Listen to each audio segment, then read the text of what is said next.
Chisa's been out for a while now, and since I've had the chance to test her out more extensively, I thought I'd deliver my more fleshed out thoughts on the character, and evaluate whether my pre-release pros and cons were accurate or not. My name is Juice, and let's get into it. Okay, so starting things off with my first point, I said that she would be good for all negative status DPSs, and that she'd be good for all negative status users.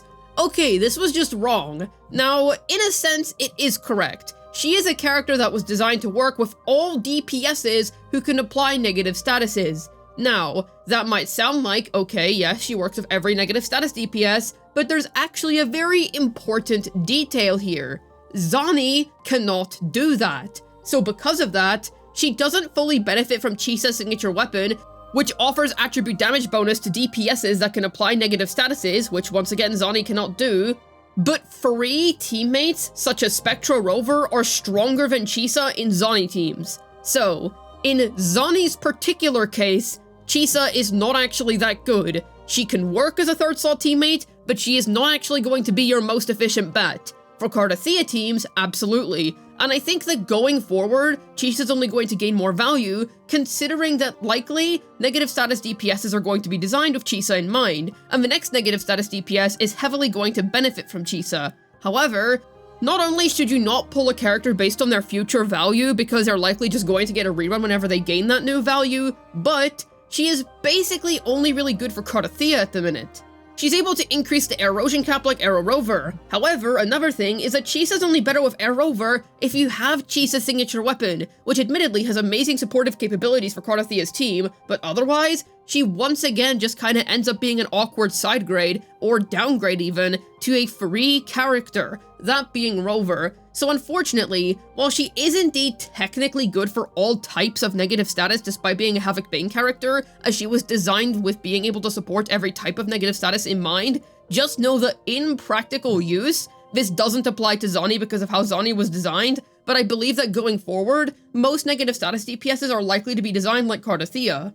This does have a specific benefit, because if you didn't pull for Shakona, yes, getting Chisa can make your Cardathea playable. I'm not going to say it's going to make your Cardathea good. You're still very much going to feel quite a large damage gap if you don't have Shakona for your Carda. However, it is definitely going to be playable compared to using a completely budget team, which just isn't going to feel that good with a negative status DPS like Carda.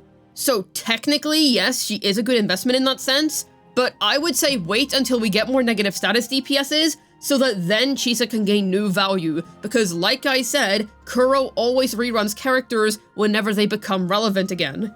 However, if you're a Cardathea main that wants her absolute best in slot team, yes, Chisa is going to be an upgrade of her signature weapon. However, it's not necessarily a huge boost, so don't feel bad if you want to miss out on it, so that you can save for Lahai Roy instead. Another thing that I should add is that because Cardathea is such a strong DPS, Kuro wasn't really able to make Chisa that broken, because that would be an insane Cardathea upscale, which would then be kind of unbalanced. So I understand why they handled things this way, because now future negative status DPSs will be designed with Chisa in mind. And because she's not really Havoc Bane specific, that just means that she's a good pull for any future negative status DPS. Now we're gonna have to wait and see whenever those come out, because after all, Kuro games didn't actually wrap up negative statuses within Renacita like I initially expected them to.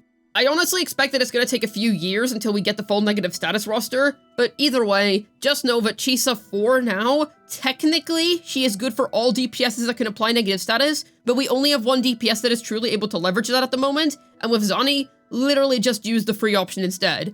So, I then mentioned that she will be able to free up Shorekeeper and Rover. This is true. So if you do end up having a situation where you have a fully built Zani team and a fully built Cardathea team, you can put her with your Carda and then free up Rover for your Zani, and then you end up having two strong negative status teams. My only issue with this is that because these teams are so rigid and quite costly to get hitting the ground running, I feel like it's quite unlikely that you're going to be in a situation where you actually need Chisa to free up those characters. However, this can indeed be useful, especially if you're trying to free up Shorekeeper for the middle tower, or if you just generally need Rover for something else, because going forward into the future, I expect Rover to continue gaining new use cases, because generally Rover keeps being used as a budget option for certain characters. So while this is a good quality of hers, remember that Verena does exist, and I personally wouldn't pull Chisa over this alone. It is a nice bonus if anything.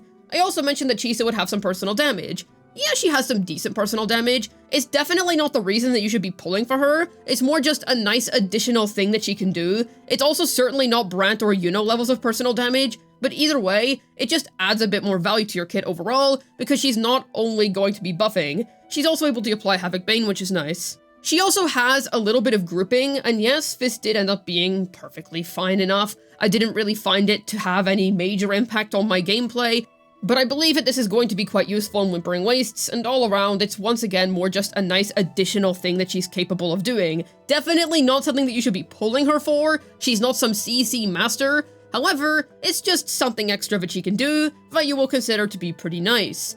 Okay, so in terms of the flaws that I discussed in regards to Chisa, they kinda ended up being true. In fact, it's actually a little bit worse than I expected. I thought that Chisa was going to be good for Zani as well, or at least be a side grade for her. No, that's just not the case. So because of that, the free alternative of Rover does kind of reduce any need to get Chisa, if you're a Zani main in particular. If you're a Cardathea main, she is a pretty recommendable unit. Now, she's not a must-pull for Cardathea, because like I said, you can very much get by without her. However, she is still an upgrade. But even so, free alternatives definitely lessen Chisa's value, unfortunately. She's not completely terrible, but I just can't really recommend her. She's kind of in a Roshia situation where, yeah, this character is by a technicality an upgrade, but worth a limited 5 stars cost? Not necessarily. I do think that Kuro is once again just designing this unit for the future, and I'm a bit more hopeful with Chisa than I am with Roshia, because with Roshia, I was just kind of convinced she was never really going to get another team, and she did end up getting one with Ferlova, but then Choyuwen proceeded to kick her out of that team. Now with Chisa, she is a more specific unit, and I personally do think that in the future when we get more negative status units, she will be relevant there. But like I said, we're just gonna have to wait and see in that regard. It's all a bunch of copium, and I'm making Chisa sound kind of bad. I don't necessarily want to say that she's bad, because she is still best in slot for Cardathea. She still has some value, but I think that she's just in a position right now where you could very easily skip her, and you're not really going to feel any sort of big loss on your account. She's really cool, she has really cool animations and gameplay. However, in terms of actual meta value, I don't necessarily recommend her simply because the budget options are so strong, and even if you do main Cardathea, Air Rover is still plenty strong and can still definitely get the job done for you just fine. Not even just fine, well. So with Chisa, while she is a good character for Carda, definitely not one that you need. However, if you're someone that just didn't manage to get Shikona recently, well then yes, Chisa will be a good pickup for you because she's at least going to make your Carda feel a lot better to use. It should also be noted that her signature weapon is where a lot of her value lies due to the passive. Now, I will add, it's not for personal damage reasons. Her budget option and the standard Broadblade are actually not that far behind her Sig, so you don't really have to worry about that. It's more so just that the buffing is insane. So, all around, yeah, Chisa's just kinda not worth getting without signature, and not worth getting if you're not able to pair that as 0 or 1 Chisa with Cardathea. And then I also mentioned that Havoc Bane just doesn't really have any specific use right now. This point doesn't really matter that much because, well, that's not really what Chisa's being designed for. She is not the second slot teammate for Havoc Bane, and if she was, then Kuro would have likely designed her the same way that they designed Phoebe, where she's able to be a main DPS in the meantime, until we get a Havoc Bane DPS, but that's not what they did. She is designed as a third slot teammate, so I don't really think that her not doing anything specific with Havoc Bane is really a flaw. If anything, it will be extremely weird of Kuro to release a Havoc Bane DPS right now with no Havoc Bane applicant, or Havoc Bane support with no DPS. However, they could always just add it to Havoc Rover in fairness, there's also that option, but either way, this doesn't really matter that much. And then I also mentioned that she's just kind of costly. She's not really a character where you feel like you're getting crazy value out of investing your astrites in this place, and that's exactly the issue. It's the Roshia situation. You can spend a bunch of limited pulls to get this character, but you can't actually expect any sort of substantial upgrade. So unless this character is your waifu and you really like her character design, there's not really any specific incentive to get her right now. I'm not saying she's always going to be bad. She could very easily be saved in the future, especially if a future negative status DPS ends up being strong. It should be noted that negative status teams are usually very powerful when they're fully built, but she's just not helping Zani at all, pretty much. And while she is helping out Cardathea, it's not really by some huge amount that justifies getting her right now if you'd rather save for other characters.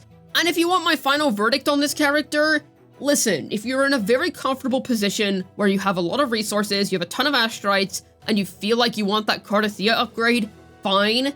It's gonna be an upgrade, I suppose. Yes, it will be good. But in any other circumstance, and if you're not able to get the signature weapon, just skip this character. Listen, she looks really cool and her animations are really cool. Kuro Games did put a lot of effort into her and she is very popular. However, I will not say that she is a meta unit or that she's some game-breaking character because she's just not. She's not even a very good character, to be honest. She's painfully average and if anything below average. I'm being harsh because it's just the truth that her value is not that high right now. Now, I will say, she may end up becoming valuable very, very quickly. All Kuro has to do is just give her a team where she feels a lot more substantial than she currently does in Carda and Zoni teams. But either way, she is a cool character and I can understand going for her just based on that alone. Hopefully this video is able to tell you my more fleshed out opinions on Chisa now that we've had her out for a while. This has been Juice, signing out, and at the very least she has an awesome Razor Saw Blade move. That is pretty cool.